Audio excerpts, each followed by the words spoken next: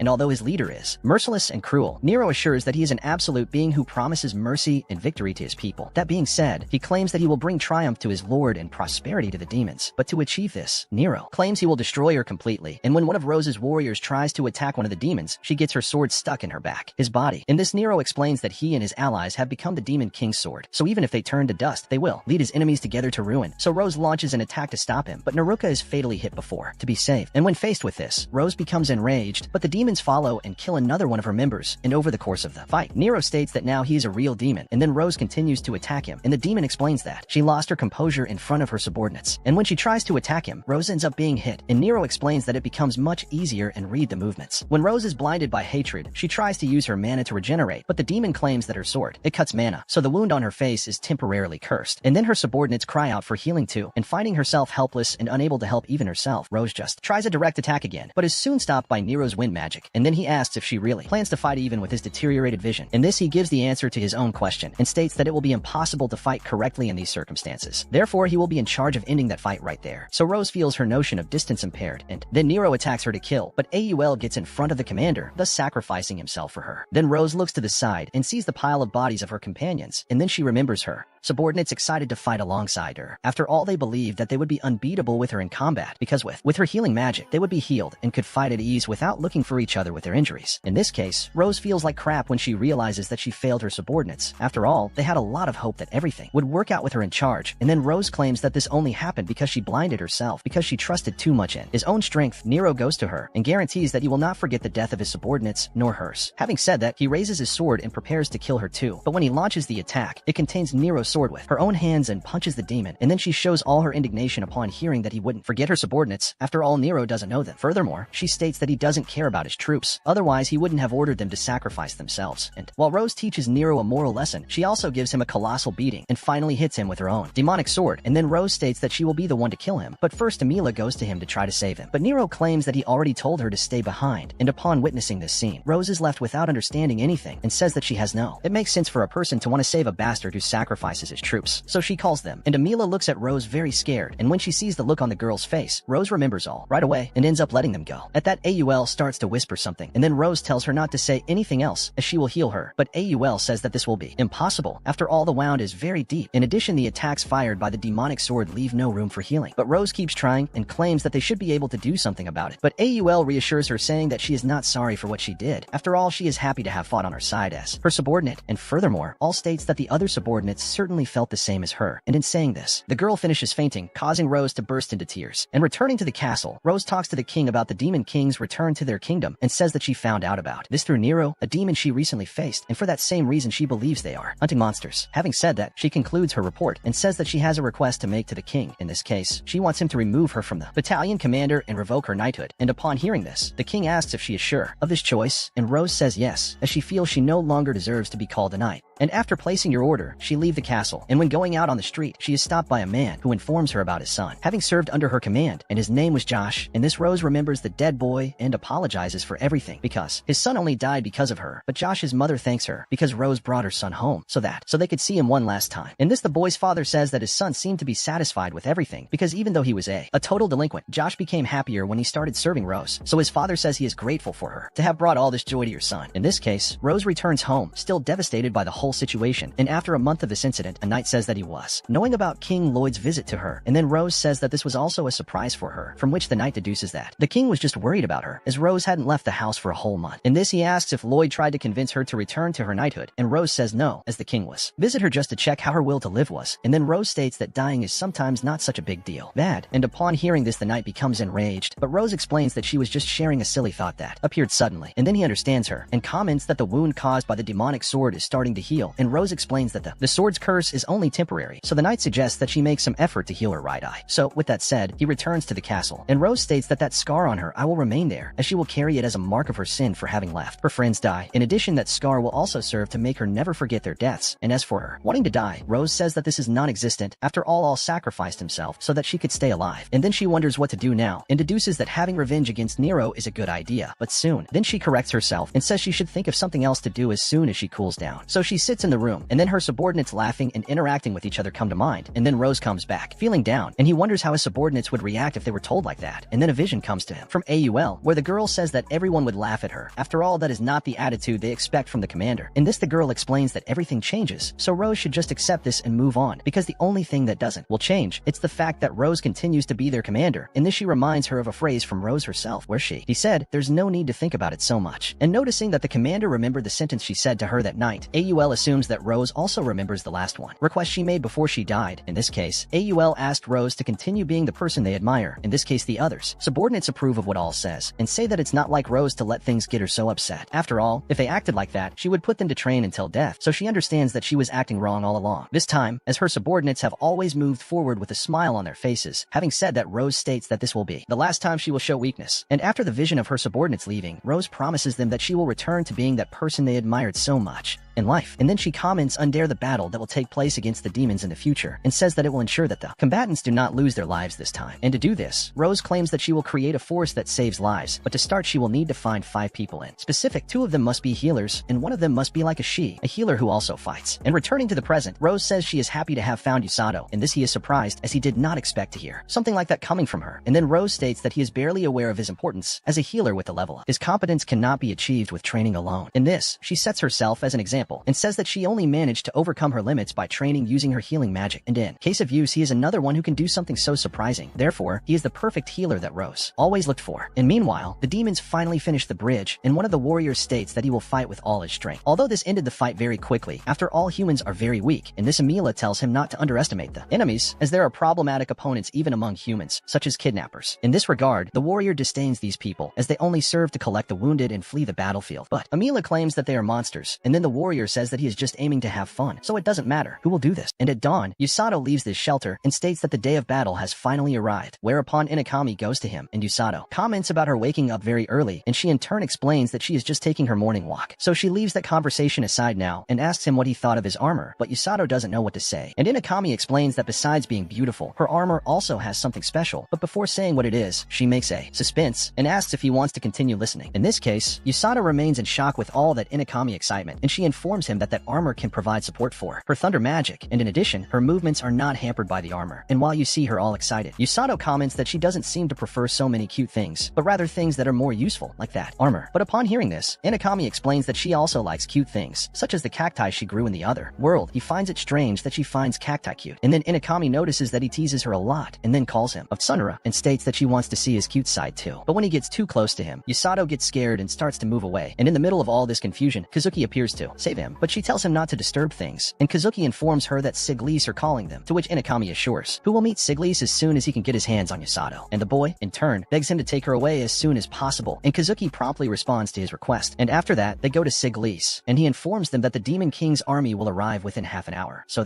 you must intercept them with a magical attack as soon as they appear. And after that, he asks Inakami and Kazuki to attack the enemy soldiers together with the other knights, so they will be able to open their way to the commander of the demon army, and if possible, Siglis will order them to bring the head of the demon, their commander. With that said, they position themselves for combat, and Inakami asks Kazuki not to hang himself so much, and he in turn guarantees that will be fine, so she doesn't need to worry about him. And so he asks about her. After all, Inakami was trying use Usato to distract herself before the war, and even though she doesn't want to accept it, she admits that she really is a little uncomfortable with that situation, but she claims to be excited about all this. And upon hearing her talking like that, Kazuki notices that she has changed a lot compared to who she was in the past, another world. And Inakami says that in fact his old self no longer exists, but still Usato was able to accept her as she is, in that. Kazuki shows interest in this story, and asks her to tell him more details, but Inakami leaves it until after they come back from the war. At this, Kazuki reminds her that they might not come back either, and upon hearing this, Inakami states that now he has one more reason to come back from the war in one piece, otherwise he won't hear your story. And in the middle of the conversation, they both feel the presence demoniac approaching. In this, they prepare the spells, and Inakami explains that she and Kazuki are basically the spearheads of the attack, and then Kazuki prepares himself and states that he will deal with the demonic threat. After all, now they are definitely in the war, and this takes away any possibility of retreat. That being said, everyone attacks the demons with magic, and they in turn disappear, but Inakami claims that it is just a illusion. And then Siglise claims that the real enemies are coming from the southwest, and meanwhile, Rose prepares her team and sends the team in black to the battlefield, as they will be responsible for bringing the wounded to the shelter. And as for the team in gray, she informs that they will do the work in the tent next door, and as for Iruku, he is placed to protect the brothers Orga and Yururu. However, she tells them to flee if an emergency occurs. That said, she calls Usato and explains that he will leave with her to the front line of the battle, but before going to his post, Usato thinks about Inakami and Kazuki again, and wonders if they will be okay, when Yururu notices him with his head in the clouds, and tells him to be careful. After all, he will also go to the battlefield. And suddenly Tong appears with the first injured, and upon seeing this, Usato begins to despair, but follows the procedures of healing normally, and in the middle of the process, the injured girl reports that she was thrown away by a giant snake. In this, he remembers the snake he faced, and wonders if this monster was the same species as that snake. But upon noticing that he is thinking too much, Usato soon returns to reality and focuses only on healing his ally. And while, therefore, the snake in question continues attacking the soldiers, and upon noticing that the humans are being easily annihilated, the Black Knight is disappointed, as he feels he shouldn't have gone there in the first place. And then one of the soldiers pierces him in the back, but the knight remains standing and attacks the human, who falls to the ground, crawling. So he decides to go back to the base and contact the others about that being, but the knight decides to kill him immediately. But the soldier is saved by a member of the rescue group, and when faced with this scene, the knight remembers when the leader of the demons warned him about there being very human beings, dangerous, in this case the kidnappers, and then the knight notices that this human who took the other is one of those kidnappers. At this point, he starts to get more excited and asks humans to continue showing him what they can do. And meanwhile, Good takes one of the injured soldiers to the shelter, and Rose tells Usato that it's time for them to act too. Usato states that he is prepared. After all, he was trained to be her right-hand man, and seeing him speaking with so much confidence, Rose feels she shouldn't worry, whereupon Usato is surprised to discover that she was worried about something, and she in turn leaves this matter aside, and he tells his brothers that he will leave the shelter in their care, and he says that they can go to the battlefield without worry.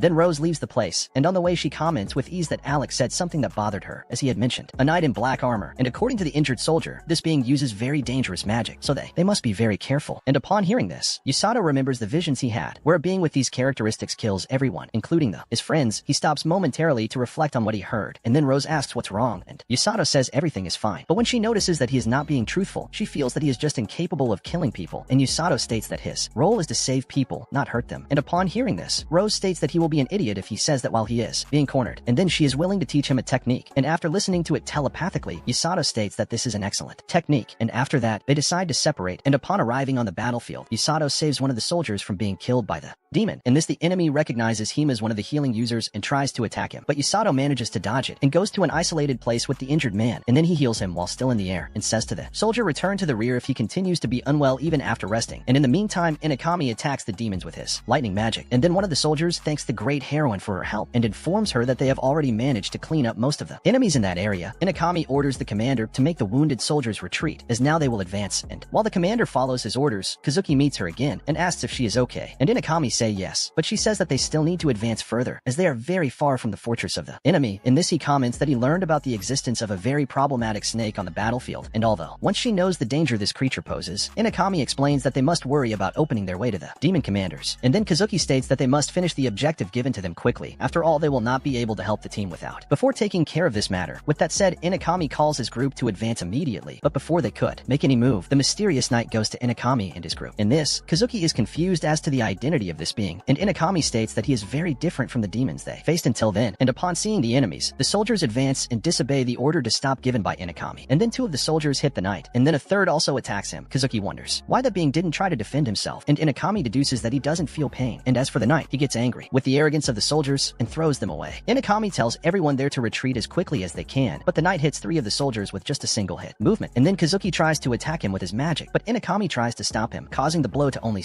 graze the enemy, and then he asks why she did that, and Inakami explains that he can't attack that enemy directly. After all, she is suspicious of what the knight's magic is, but in the middle of the conversation, Kazuki is hit, and she notices that the enemy's attack came from inside his armor. Kazuki then gets up and states that he did not have a serious injury, and upon observing the knight's attack, Inakami explains that his armor reflects all the damage that is fired at him, and this damage returns to the person who attacked him. In this, the knight states that she is very smart, as people tend to take longer to realize the trick in her armor, and then he asks them not to run away out of fear. After all, they are the strongest humans he found there, so he wants to see them fight as hard as they have until he finally kills them, and in the meantime, Usato runs towards his friends, and on the way he is disturbed again by those visions. In this he falls to the ground without understanding what is happening to his head, as he cannot cure it, and with that he believes that something has happened to his friends, and in the middle of it all a demon tries to hit him, but Usato manages dodge and continues running until finally falling to the ground without strength. And then the demon takes the opportunity to attack him again, but he is saved by that same soldier from before, in which he thanks help and then asks about the two great heroes, and then the soldier says that they must be in the center of the line up front. And as soon as he receives this information, Usato hurries, and the knight continues ordering his henchmen to annihilate the soldiers. Inokami tells Kazuki that they must find a way to take down the knight as soon as possible, but he fails. Question how to do this. After all, the knight reflects the damage he suffers on his enemies, so they cannot do nothing about it. And then Inokami states that he still has a plan up his sleeve to put into practice, and upon hearing this, Kazuki immediately understands what she is planning, but says that this is a very risky thing to do. But she says that they can ask to use the heal if something happens. And then he notices that her recklessness still hasn't changed since they went to that world, at which the knight interrupts the conversation between the two and asks them to put an end to the strategic meeting. So Inokami blocks the knight's vision, raising dust under your eyes. And then she and Kazuki attack him, but the knight reflects the damage, causing them both to suffer the damage they themselves caused. In this she says that it was a test, as Inokami thought that the knight was not capable of reflecting damage from blows that he cannot see. However, the results of her test showed that she was mistaken. However, she notices that the attack he received on his back was not reflected, and so she asks Kazuki to help her with the same attack strategy, but at first he is confused about her new strategy. But in the middle of the fight he finally understands what she wants to do, so he uses his light magic to blind the knight once again, and then Inokami hits him in the back, and again the attack is not reflected, as he cannot do it. This with attacks that are outside your knowledge. And then she orders Kazuki to go up now, but as they do so, the knight reveals that he is capable of reflecting these attacks. Also, in this the knight notes that her strategy was to attack his chest to make it impossible for him to speak, so he couldn't use his reflection technique. However, he states that regardless of whether or not he notices the attack, he is able to use his ability to reflect, just with the power of his will. And as for the damage on his back, he didn't reflect it on purpose, and that Inokami is left without reaction. And while the two suffer at the hand of the knight, Usato continues heading towards his friends. And in a memory of the other world, Inokami is congratulated by Kazuki as she successfully brought changes to the regulations. Students, in this she reminds him that all this progress was only possible because of the documents he prepared, but Kazuki says that this has nothing to do with it. After all, even the teachers put a lot of expectations on her, and as they move forward, he remembers that he forgot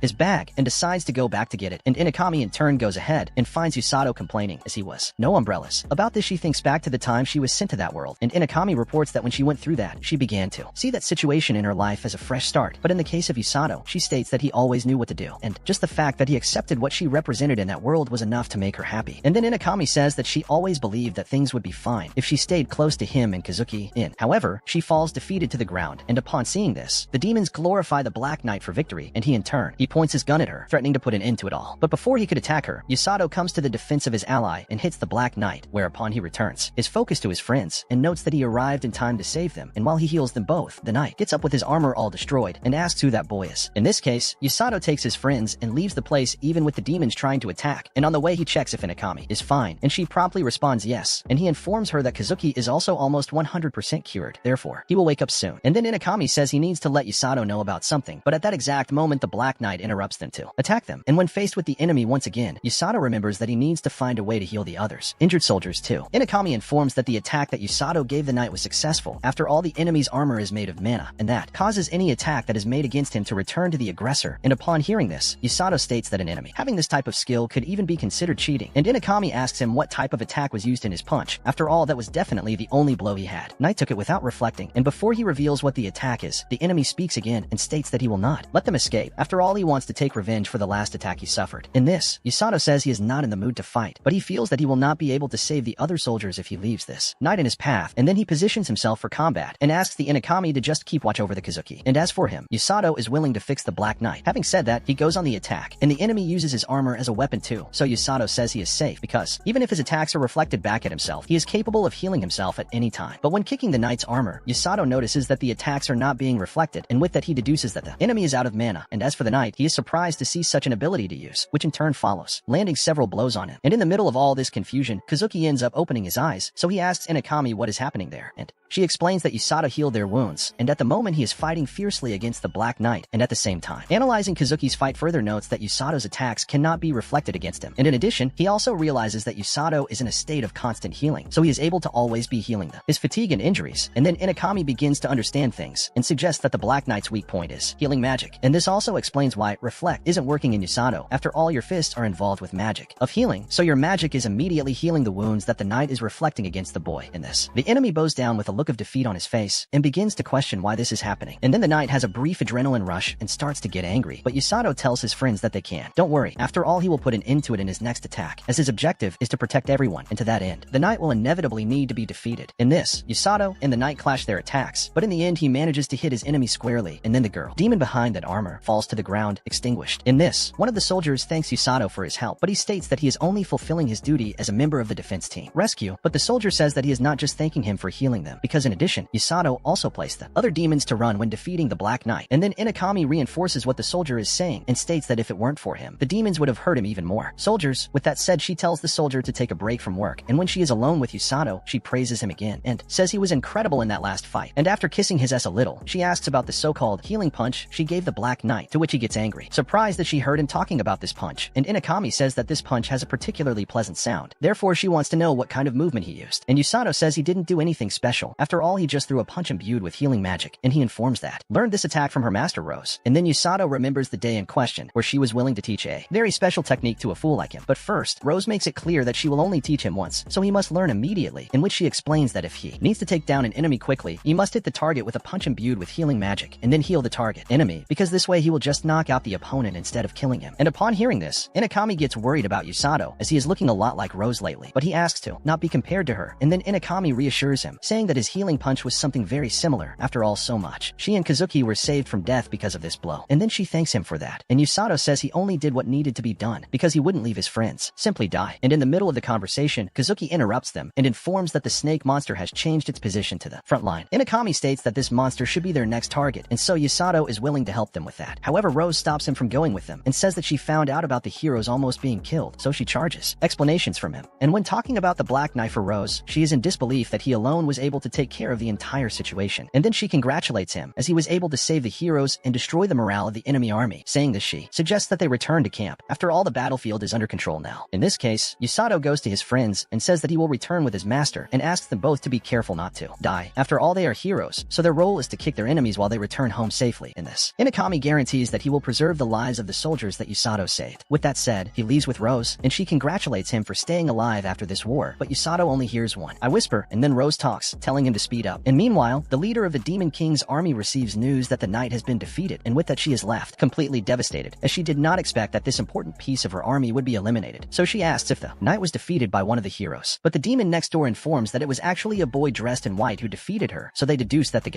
boy is a member of the rescue team. And upon hearing this, the army leader immediately remembers Rose, and then the demon informs that the boy in question is a young man with black hair. In this case, she asks HEALER to call Baljinak, as they will leave the place. But upon hearing this, HEALER asks if this is really the best attitude to take, and the leader explains that the right thing would be for her to go out and fight on her own. But if she does this, the base will be in danger, as the soldiers will not be able to protect it. And to make matters worse for their side, she reminds him that the enemy has Commander Siglis on their side in that hero. It also says that they don't have healers to help the demons, so this is really a losing battle for them. And then he decides to leave to call the retreat, but before that, they come across the two heroes about to face the snake. Inakami reminds Kazuki that they must follow what Usato said. In this case, they must kick the enemy and return to home safely. And after a short time of battle, they finish off the enemy, and meanwhile, Usato finishes healing one of the soldiers and asks so that he can continue resting. So Rose goes to him and informs him that the enemy is starting to retreat, and as they talk a little further, Rose comes to the conclusion that they only won that battle because Usato saved the heroes. But the boy claims she would have saved them anyway, so he doesn't feel these credits should be attributed to him, but she claims that the heroes would in fact have died if not for usage. Therefore, she claims that he represented the rescue team members very well. And upon hearing this, Usato remembers everything he went through to get there and starts to cry with emotion, in which he states that even having witnessed deaths on the battlefield, he is happy to have managed to kill some of the soldiers, and also says who is very grateful to have met her. In this, Rose reports that he has met people who said the same things as him. However, these people have transformed just in old memories. And then she goes back to thanking him for coming back to her alive, in which case Usato ends up blacking out after losing all his mana, and Rose just order him to rest for now.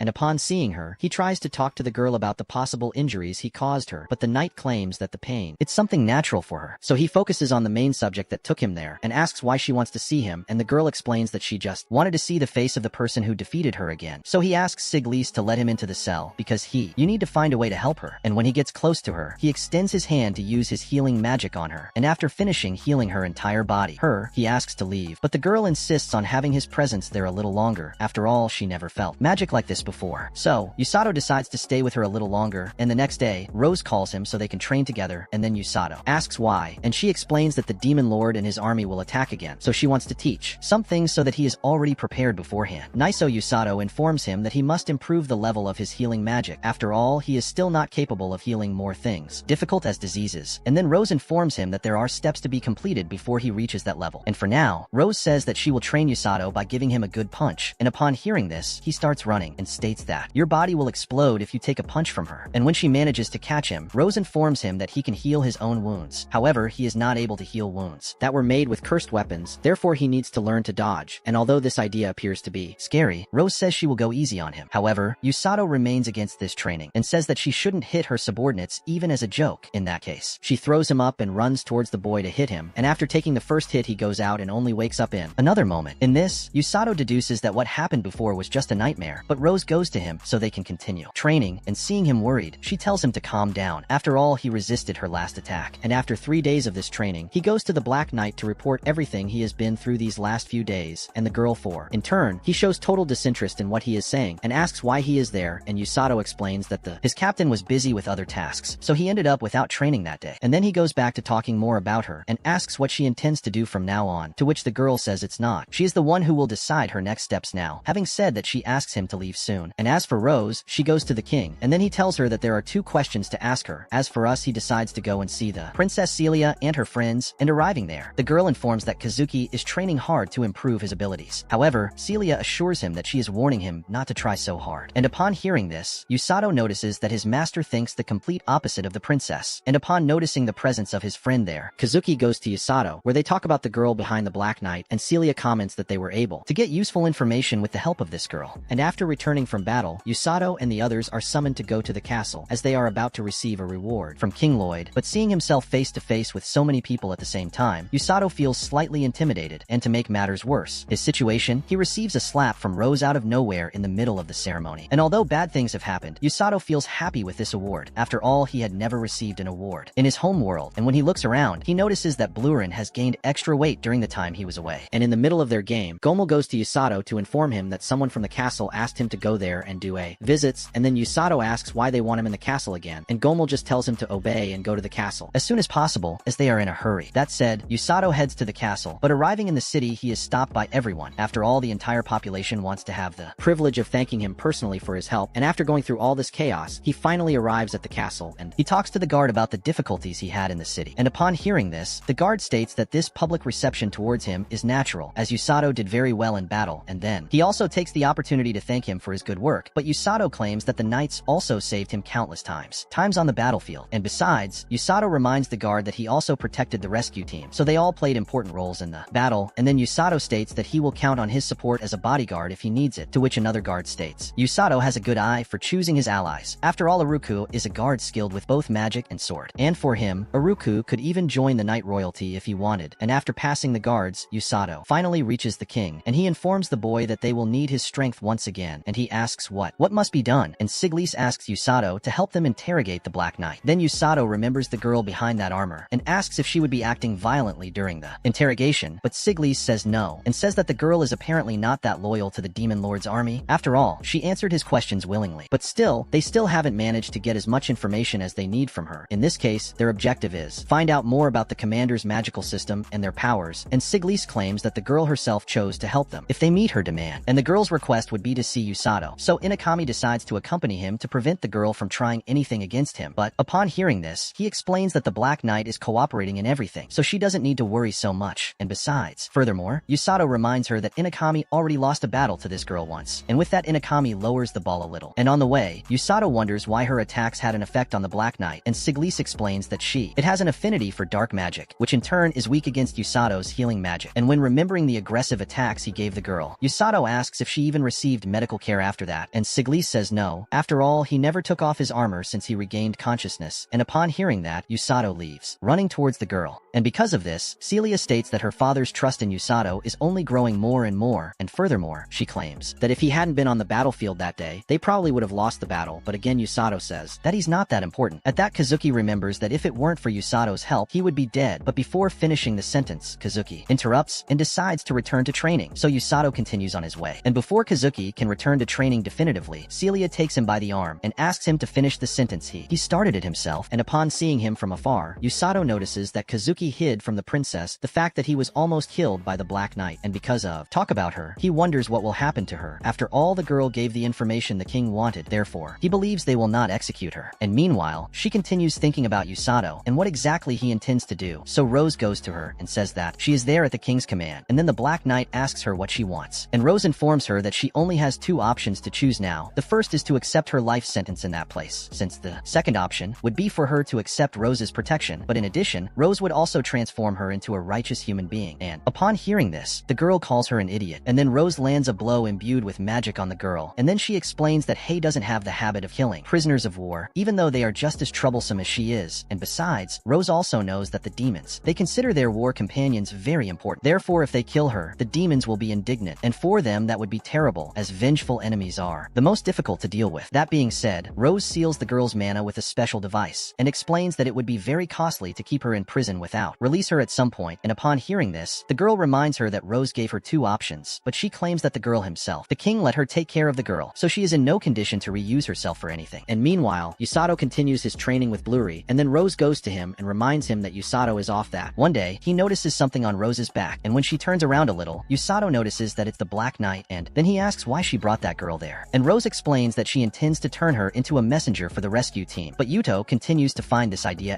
so risky, but Rose informs him that she has already sealed the girl's mana, and in addition, she guarantees that she will supervise the training of the girl to prevent her from doing something wrong. And in the middle of the conversation, the girl ends up waking up, and after a training session, Usato goes to Rose's room and informs that the girl had some complaints about training. However, she calmed down a little more when she went to take a shower. And upon hearing his story, Rose deduces that the girl still doesn't understand her situation, so Usato decides to change her mind subject and asks what she wants with him. And Rose explains that she had a conversation with the king where he demonstrated his desire to form an alliance with other countries so that more nations can oppose the Demon King's army. And then the king says that he intends to send representatives to several nations with a missive, and the representatives chosen by he is the heroine Inakami, Kazuki, and Usato. In this, he wonders why he was summoned to do this, and Rose says that this is very obvious. After all, the king trusts him, is capable of carrying out this mission successfully. And furthermore, Rose states that the entire kingdom depends on the success of this mission. Having said that, she tells him to prepare, as there is still some time until this task actually begins. The next day, he walks through the city and is soon stopped by two admirers who, upon seeing him, wish him good luck in the future. Their work on the rescue team, and after answering the girls, they leave excited. Whereupon the merchant apologizes profusely for the fuss he had last time and says that it will not happen again. So he follows his path and ends up meeting Inakami. And then the two make small talk until Usato ends up seeing the fox girl once again and goes to her to talk, in which case, she states that it is time for Usato to pay back the help she gave him back there, and to help her back he will need save her mother. And in the middle of the serious conversation between the two, Inakami interrupts them to praise the girl's ears, and then she asks, petting her, but the fox girl continues to focus on the conversation and tells Usato that he is the only one who can help her. In this, she introduces herself as a Mako and asks them to continue this conversation in private. And meanwhile, the demon girl continues her training with great effort, and then one of her companions insults her, calling she is slow, at which point she gets angry and states that she cannot be compared to elves like them. And upon hearing this, they correct her, and she says that they are actually human. With that said, the men continue running, while the girl, demon, she ends up falling behind, and then she falls to the ground and decides to stay there, but Rose sees her all sluggish and tell her to get up quickly. After all, the girl isn't even halfway there. And returning to Usato, he takes a Mako to a private place, but Inakami continues to interrupt the conversation by calling the girl cute, so he asks if his friend could participate in the meeting, and she says yes. After all, a heroine will certainly be able to keep your secret. That being said, Amako makes it clear that she already knows a little about them, such as the fact that Usato carries a strange magic spell, Cure. In this, he says that he has many questions to ask her, and then Usato starts asking why she showed those visions for him, where his friends were defeated by the Black Knight. In this, Amako states that she needed to show him these visions, otherwise the heroes would die, and as a consequence the kingdom would also fall. And upon hearing this, Usato notes that she actually had a prophetic vision, and then Amako reveals that his magic allows him to see the future. And as for this vision, the girl had it for the first time more than a year ago, therefore she decided to warn him to avoid chaos. And besides, she was looking for a healer all this time, and that explains why she left the territory of beastmen. Inakami states that this territory is very far from there, and Amako explains that she had to do it anyway because she needs to find a way to save his mother, and that would only be possible if she found a healer, and as only humans are capable of being born with healing magic, she needed to leave the territory of the beastmen, until suddenly, she ended up finding herself with difficulty on this route, whereupon he asks her why she hadn't asked him help from the Orga or the Ururu at the clinic. After all, they also have healing magic, and would certainly be willing to help you if the girl had explained her situation. However, Amako explains that she couldn't take them with her, as they don't know how to fight. So Inakami remembers Rose, but Amako didn't even think about asking her, because she had a vision where Rose refused to give her help. As for Usato, she always knew that he would be willing to help her, and that was the only reason she showed him the future, because if she helped him, he wouldn't do any ceremony to help her back. With that said, Amako asks Usato to go with her to the animal territory and heal his mother. Inakami states that this is a very difficult request to make. After all, Usato became an important figure in the kingdom. However, he is willing to try to help Amako. After all, he may pass through Beastkin territory during the trip, but first you need permission from King Lloyd and Rose. And then he asks Amako to wait for him to resolve these things. And when he comments to Rose about Amako, she is surprised when discover that the fox girl is an oracle of time, and so she decides to collaborate with Usato, asking the king for permission too, so he can make his journey. In this, she informs him that the oracles of the time are responsible for predicting calamities, and in addition, they can also pass their predictions for other beings. So if one of these creatures stopped in the Lloyd Kingdom, it means they will have a great chance of going to war against the Beastman's territory if they keep Amako there. That said, she asks Usato to wait for her before continuing her journey into enemy territory, and then he returns to the girl. But before he can say anything, Amako predicts what he's going to say and discovers that the trip will take a while longer. Little to happen, and upon noticing the girl visibly sad about this, Usato tries to reassure her and states that the king will think of something yet. That is, Amako decides to go home for now, but first she thanks him for trying to help her, and then he reminds her that if she doesn't, if it were for her, his friends would be dead now, so he should thank her too. And after returning home, he finds everyone eating except the demon girl, so he advises her to eat in case otherwise she won't be able to handle the training the next day. And when she hears that the training isn't over, she asks them to throw her in the gym prison again. Then Usato gives her a diary and tells her to start writing down everything she does during the day and how she feels about it. Regarding activities, after all, doing this can make things easier. And the next day, she starts using the diary and reports that she was barely able to move after the second day of training, and by the time the fifth day of training arrives, Usato decided to run along with her and the others. And when she notices him more, she notices that Usato is doing badly. He lost his breath as he followed her. And with that, she concludes that Usato is not human. So the days pass, and arriving at the 10th day of training, she hears some strange sounds coming from inside the forest. And then the girl decides to abandon her training to go and see what is happening. In this, she sees Usato taking a few hits from Rose as a form of training. And when she notices that he is not able to dodge her attacks, Rose gets irritated with his use and orders him to pay more attention.